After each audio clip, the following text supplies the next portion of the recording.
It's been 20 odd years in direct marketing, CRM, customer marketing, whatever you want to call it. And the great thing is that it stays interesting because stuff keeps changing, and we find new ways of trying to engage with customers, new ways of talking to them. There's new media channels. And there's a few things that have been going on over the last few years that have sort of really made me scratch my head a bit and think about life a bit more. So what is the data that we can really cost efficiently bring to bear to make our customer marketing more effective? What's the sort of data side of getting that stuff all together? And then you look at the non-transactional content side of things. What's the sort of content that's going to add value to my marketing, to my customers, and add value in that space? And then how do those two things come together in order to make our relationship so strong that people choose us as opposed to choosing competitors? And for me, that has three dimensions. We're trying to grow sales, we're trying to grow advocacy, and we're trying to grow brand equity. And the brand equity and the advocacy thing do, of course, translate into sales down the track, but they are worthwhile pursuits in their own right because of that. And then I play that back to myself and I say, well, if that's the case, what is the value of this sort of slightly abstract content that I start seeing brand owners talking to me about, especially when I actually click through that link that says, share your New Year budgeting tips. I click on that and I see that a few weeks later, 45 people have engaged with that bit of content. And I'm doing some very rough fag packet maths in my head saying, well, Confused.com must have a lot of customers and a big, big prospect base, let's say the whole country.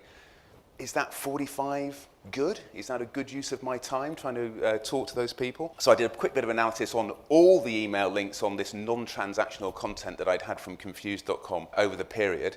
And I see that, broadly speaking, of their 1 million plus customer base and their, let's say, every household in the UK prospect base, there's not a deep and meaningful conversation going on here. And then I take a note at the last thing and say, but lots of people want to look at their new ad. And as I say, you get that multiple thing going on that intuitively has a logical progression to it. So this is a study from Columbia Business School that I think is really interesting. So 57% of marketers not basing their budgeting decisions on any ROI analysis. 37% of respondents not including any mention of financial outcomes when asked to define ROI. And then going on, this is the one that sort of really is the big deal for us as we think about unlocking data. 51% say the lack of sharing customer data in their own organization is a barrier. Okay, that is the world I live in. I don't know about everyone else in the room, but getting at the customer data, getting at any of the corporate data can be a bit of a problem. I'm not trying to question whether content marketing is a good idea. I actually have no doubt it's a good idea. I'm trying to get at what bit of it is a good idea and where does the specific value come from. And similarly with data good, but what data really good? These are the questions that we're trying to unlock in here and trying to get to the bottom of, because they're the things that you action in real life. What can we do with data, right? So as Matt mentioned, right, we had different customer IDs and a whole bunch of measures associated with those customer IDs. So as you can see over here, I have purchases. So on the top, what I'm showing is for different types of purchase categories, what's my average revenue? Then what's the revenue I'm generating? So it looks like search is where I make the most amount of revenue, followed by event, phone, referral, and mail. If I now look at non-interactions, I created a simple histogram out of it, and it actually looks like the color on here is revenue. So it actually looks like this is a perfect normal curve, and it's very interesting because what it tells us is more interaction does not mean more money. Then a simple bar chart, which gives us all the non-transactional interactions, just sorted it descending by revenue. And right away I can see that, okay, I should invest more on the videos. And here's a little scatter plot around revenue and page views, along with revenue and email clicks. There is a diminishing factor here with the page views and the revenue that it generates. So more page views beyond a certain point does not necessarily translate into more revenue. This is really interesting, we need to get into this, but we're not there yet. And so I looked back in time, and I suddenly remembered that I'd spent a lot of time working with B2B organizations, professional services companies, marketing technology companies, all sorts of people. And I'd totally forgotten how central content marketing and data are to their marketing models. So what this schematic basically shows you is that the way that these guys see the world is we have people out there who are not yet ready to buy, and we have people out there who are ready to buy, and if they're not ready to buy, we're going to keep talking to them so they remember us and they keep coming back to us, and then when they are ready to buy, we'll have that conversation. So they have a whole engagement strategy, and that engagement strategy is driven by content. It's driven by giving people information and stuff that they will find interesting. And what you can see very clearly is a relationship between different types of content and ROI. So if you think about this model where we're trying to engage people, we have all this different stuff, we have our white papers, we have our podcasts, we have our webinars, and then we understand how that converts over time, because sitting behind this is a CRM system that allows us to understand who's engaged with what. We can then correlate that with future sales and value. And what that helps start thinking about is where should those relationships be. And it's also true that you can see differences in the data that's being fed into those models. So, and again, it probably intuitively makes sense, but in this example here, all that sort of hard, almost traditional, if you like, CRM and direct marketing data is the stuff that plays well to sales conversion. So what's coming out of the CRM system, what's happening at the telesales operation, those are the things that those interactions are the ones that translate best to value. But there is some interesting stuff happening around some of that social media stuff and around some of the web engagement areas, where is not proving good for this client as an investment in time and energy are Facebook and another social platform that businesses tend to use a lot, which is SlideShare.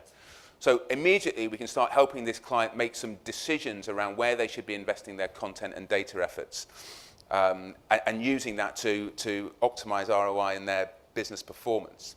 This idea of sharing customer data is a big barrier. So one thing is trying not to overwhelm the organization with requests for data. And one of the tactics that I've found that works a lot is trying to get a feeling for what data I think could add value for me and just asking for that one piece. Just getting one step at a time, making something happen. The second piece is getting sample data. Not worrying too much about getting all the data, but getting enough to prove a point. Low-hanging fruit, you know, what is it easy to get hold of? That the web data was hosted at a third-party organization, not hosted by their IT team, that was relatively easy to get hold of because there wasn't the department that likes to say no. And the final thing is getting senior manager support for this sort of activity, and that's about generally making a business case. I don't think you can come up with a business case that's cast iron, but what you can do is show people the sort of impact that can be made. People just need to get a flavour of what the difference could be to understand whether it's worthwhile. So why is that all relevant to different people maybe in this room? And I picked on just a couple of things. I think for charities, there's two interesting things in here. So Institute of Fundraising study last year, only 30% of fundraising managers said, agreed with the statement that my organisation has a clear, tangible case for support. Now, if you haven't got a clear, tangible case for support that you can articulate to an audience, the fact is you ain't going to be raising as much money or generating as much support as you can. Content has to be at the heart of how you create that case for support. You have to find the ways to get those points over. You have to find the ways to connect with people who are going to then move from, you know, maybe making that first donation, as Mike said earlier, to actually staying with you and understanding where that value and where that relationship sits over time. And as I say, content and data are absolutely at the heart of understanding that and deciding where to make those investments. Right now, in fact, if you go to any awards dinner, anything to do with marketing, it's holiday and travel that is dominating the smart use of data type stuff. There's a hell of a lot of that going on. And if you think about it, the whole idea of holidays and travel is rich in potential content opportunities. The challenge that gives you is what is the right content to talk to them about? What is the content that's going to make a difference in driving value and driving relationships, brand equity, transactional value, advocacy out of that customer base? So I'd summarize our findings to date in this area in this way. Which data is most powerful? From the data we have looked at so far, you will not get away from the fact that transactional data, what are people doing, is the big the thing that correlates best with value. But interaction data, getting people to engage with stuff, definitely seems to have value to a point. And a third powerful piece is that response data. It's how do people engage specifically with your marketing communications, your transactional marketing communications. And which content tends to be powerful? Well, I've described it here as anchored in the brand promise, but I think there is something about making sure that you have a clear permission to talk to people about what it is you're talking to them about because of your reputation and what your brand stands for. And similarly, addressing a need in your content seems to be helpful so far. We have an offer for you. If you want to be in this project and you think you have the sort of data around content that will be interesting, then we can put you into this project.